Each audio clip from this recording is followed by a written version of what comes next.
Hey guys! Welcome back to my channel. Ang init. Okay, pagpasensyaan nyo na kung naka-sleeveless ako. Kasi summer naman ngayon, pagbigyan nyo na. Today, I'm gonna share with you my hair care. Yung aking mga ginagamit sa aking buhok. As you know, anak, huwag ka maingay. Sige, siya pang ingay. Because a lot of you guys have been asking me this through Messenger. Kaya lang, hindi ko kayo masagot ng isa-isa kasi minsan, alam nyo na ang trabaho. Medyo haggardness. So, pagpasensyaan nyo na. So, I'm just gonna sum it up in this video kung ano yung mga questions nyo and all that good stuff. So, today, I'm gonna share with you my hair care routine. Talagang may ganun. My hair care routine and what I use for my hair. Kung ano yung ginagawa ko sa kanya.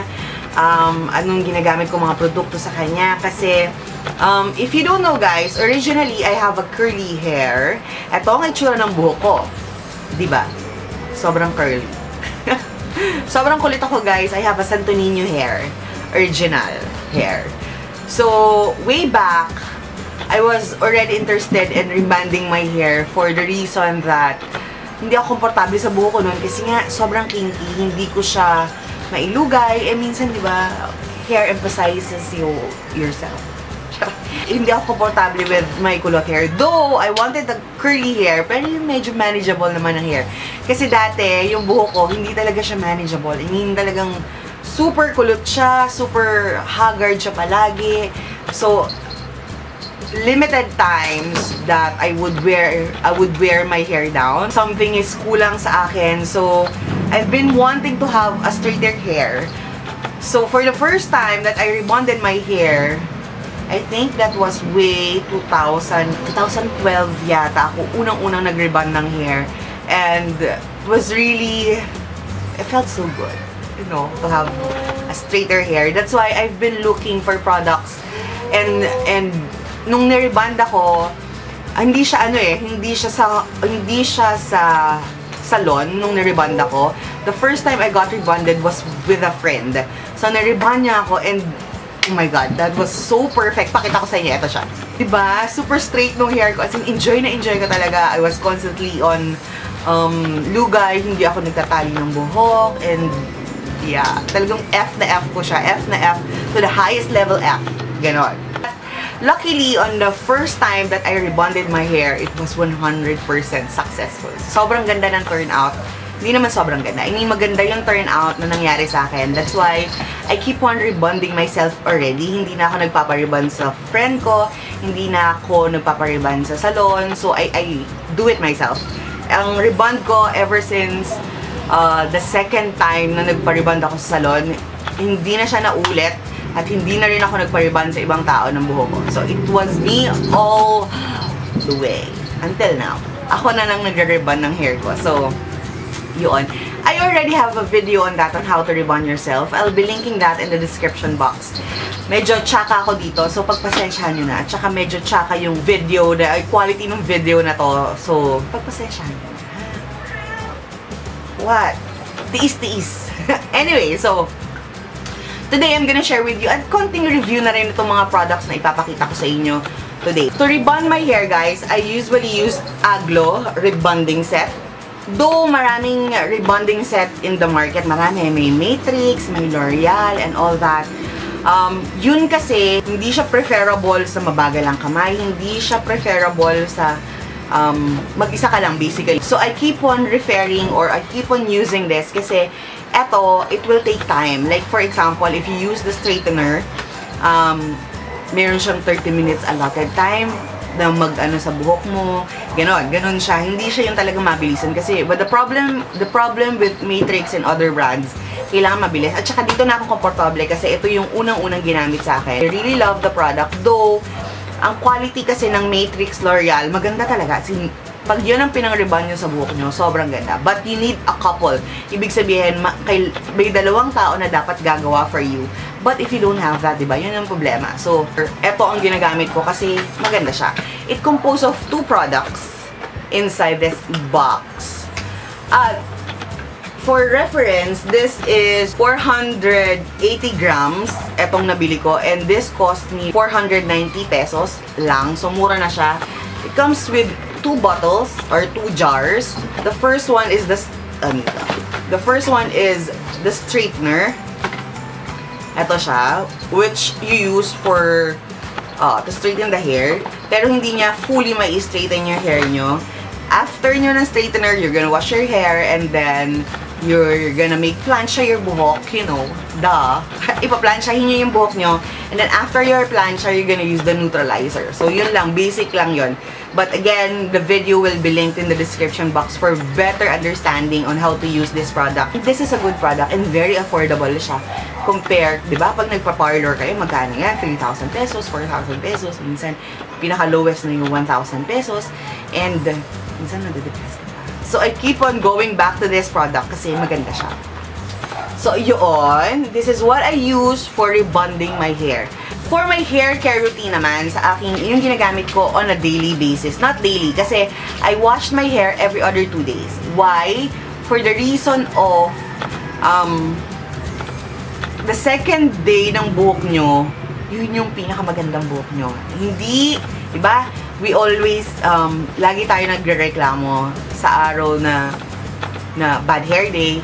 It's because, yung pinaka-perfect na buhok nyo is that when you wash your hair today, hindi pa yan ang maganda. Kinabukasan, mas maganda yan. Ganon. This is based on my experience. Ganon. Mas maganda ang buhok nyo on the second day. So, ako, I wash my hair every other 2 days. Yung hair nyo will release oil and it will leave you like shiny hair. So, yun yung nangyayari. So, ako talaga every other 2 days kasi para, alam mo, tipid na rin. Ganon yung aking preference. But if you don't, pwede naman everyday. So, on my favorites, I told you guys that I've been using Tresemme. Yes, I've been using that, pero pinalitan ko yung shampoo. I still use the same conditioner. This is the Tresemme Expert Selection Keratin Smooth for my conditioner. This is still what I'm using right now. Pero sa shampoo, nagpalit ako. Been reading vlogs na maganda daw tong Hana. So, I've been using sachets just to test it out. And so far, na ginagamit ko tong Hana, ang ganda niya. Ang ganda niya sa buhok. It's bouncy, it's smooth. Maganda siya sa hair. Overall, maganda siya. Plus, it smells really, really good. So, ang ginagamit ko is this Shokubutsu Hana Hair and Scalp Care Soft and Silky Shampoo. Yung pink. Yeah. Ako yung tipo ng tao na indecisive ako eh. Pero pag gustong-gusto ko yung product, yan ang hindi ko papalitan. The problem, wala akong naging problema sa Tresemme shampoo. It's just that I feel that there is a better shampoo for my hair. That's why I keep on trying different shampoo. Pero, yung conditioner nila, it's so amazing. Amazing talaga. Yung Tresemme conditioner, I truly love this. This is my second bottle ko na to. Pero, yung first bottle nasa CR pa rin siya. But I already bought the second bottle kasi sobrang ganda niya, guys. If you have a rebonded hair, I truly suggest you guys to use protein and keratin-based shampoo and conditioner. Though, etong shampoo ko doesn't have any keratin or protein, but it leaves my hair so maganda. But this conditioner, ito ang tinira kong with keratin kasi sobrang ganda nito sa buhok, guys. Even though if you're not rebonded hair, kung hindi kayo rebonded hair, hindi kayo treated hair, ano pa ang epekto nito sa inyo? So, mas magandang hair, most probably ang may bibigay nito. For us na treated hair, for me, for example, na treated hair ako, maganda na siya. What else, diba? Ang lambot nito sa buhok, guys. Sobrang lambot. And parang tangled-free. So, basta super lambot. Even yung mga friends ko na hinahawakan yung buhok ko, sinasabi talaga nila na malambot yung buhok ko. And that is because of this. Though, nagbago ako ng shampoo. So, kahit nagbago ako ng shampoo, it's still smooth. Walang difference nung ginagamit ko ang same brand at different brand ngayon. But, I will stick with this Tresemme kasi super love ko siya. I'm sure you're gonna love it also. You will love this. You will love this. Kung di nyo siya gusto, mamahalin nyo siya. Charot. So, gustong-gusto ko to. I suggest you guys to try it out kasi ganda siya. Every other 2 days din, gumagamit ako ng hair oil. Hair vitamins. Ito siya. This is Ellipse Hair Vitamins with Pro Keratin Complex. Yung yellow, not yellow. Dalawa kasi yung, shade of yellow. This one is gold. Yung isa, super yellow lang. Basic yellow lang. But this one, I love for the hair. I already have a review on this. I will link that also in the description box for you to check it out. Pero gusto ko to. Though it's not, pag inamoy nyo to, scented siya. Pero pag nilagay nyo siya sa buhok, nawawala yung amoy na yon. And it will just leave you the scent of the conditioner and the shampoo that you're gonna be using. But ang ganda-ganda nito sa buhok. Naka-keratin ka na, malambot na siya. Ito will give you shiny, soft, bouncy hair. Ang ganda niya. For hair treated, for treated hair, guys, I would suggest you, kahit hindi ito yung shampoo and conditioner na gamitin nyo, basta gumamit kayo nito, it will change your life.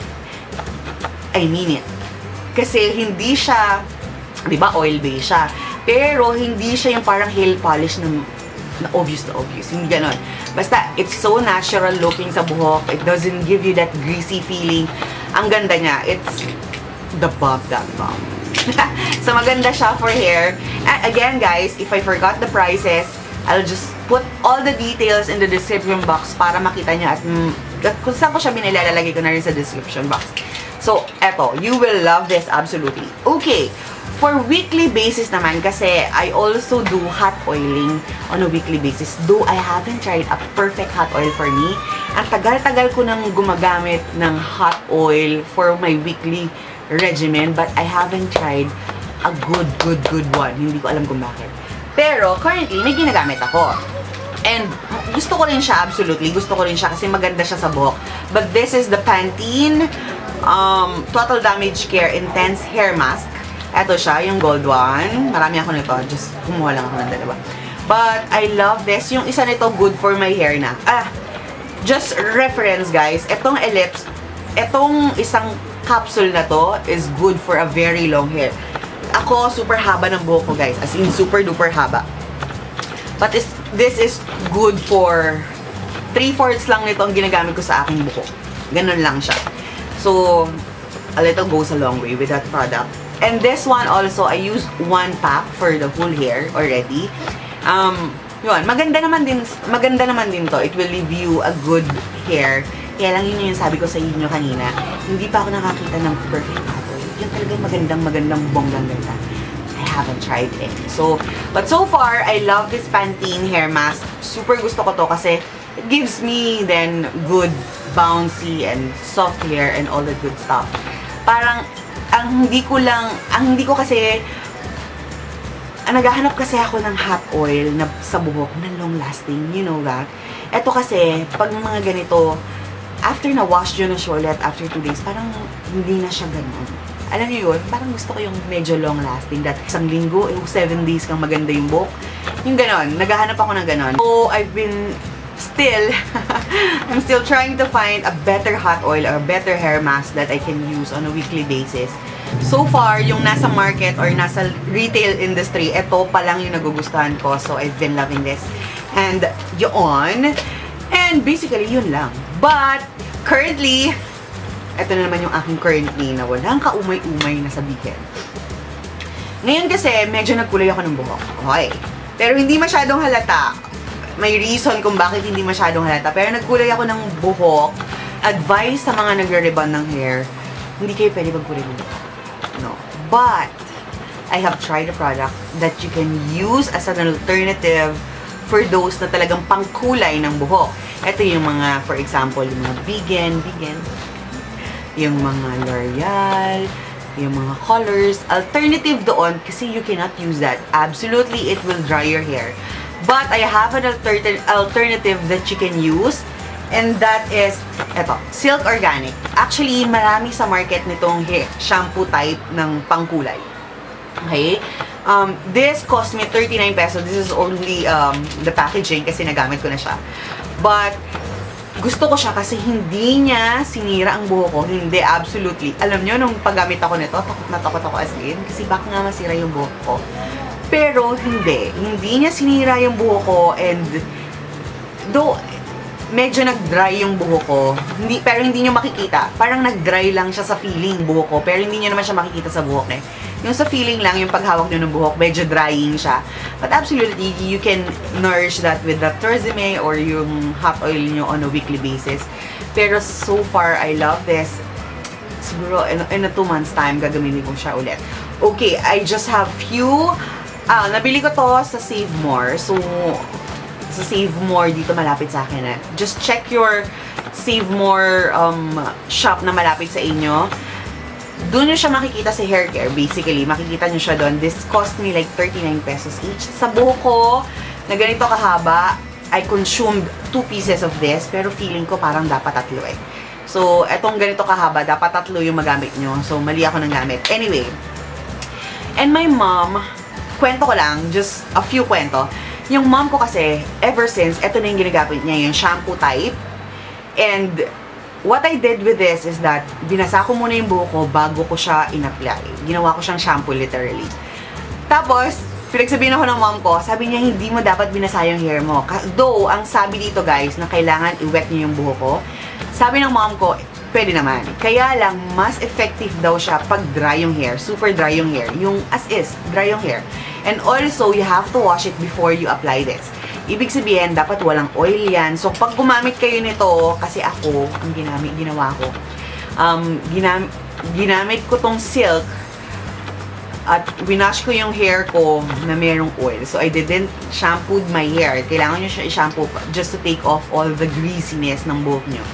So, yun lang. Kaya hindi siya masyadong effective sa akin. Pero sa mom ko, super effective siya. At sabi niya rin that it's non-drying. So, this, I will totally suggest you guys to try. Itong Silk Organics Permanent Hair Color.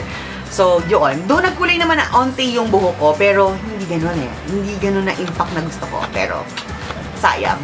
I'm gonna try again.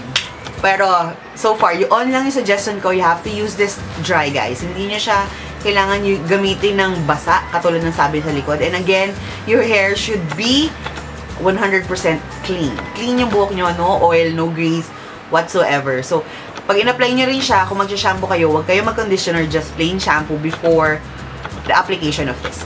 So, yun. Yun lang. Sinali ko lang siya kasi maganda siya. Maganda siya sa buhok. Hindi siya nakasira sa buhok ko. And, yun lang for my hair care routine. I hope you guys enjoyed this video. Kung may mga request pa kayo sa aking mga routine, do comment down in the description box. No, down in the comment bars. And also, if you haven't subscribed to my channel, feel free to join my family and hit that red button down there, the subscribe button. And also, if you haven't followed me in my Facebook, Instagram, and Twitter, I'll be linking that in the description box as well. And lahat ng video na sinabi ko kanina will be in the description box, and including this products that I mentioned here. That's it for this video. I hope you guys enjoy it. Thank you very much guys for watching. Have a great day and happy day. Bye! Bye guys!